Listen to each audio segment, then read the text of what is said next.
Hi, so this demo is about the Abrafi.ph requesting to Google about the email address of our users. So Abrafi.ph has a customer page where all of our users will have the ability to compile all their customers' information, including the emails.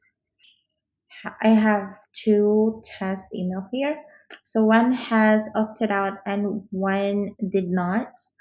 So our users will have the ability to select and email them whoever they want to. So all the email address that they will connect to our file.ph will be the one seen um, as a sender to the recipient's POV.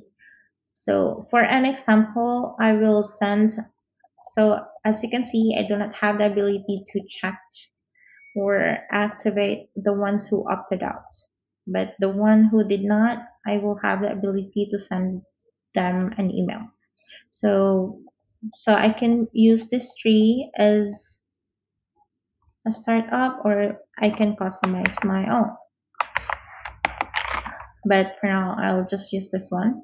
And then once tested, I have the ability to send it on schedule or send it. So once sent, I can just send it. So on this page, since currently we do not have the access to their emails, it all failed. But the main reason why we want requests to the access is that so that our customers will have the ability to send emails to their own customers using their own email that they will attach to abrafy.ph. So that's all. Thank you so much.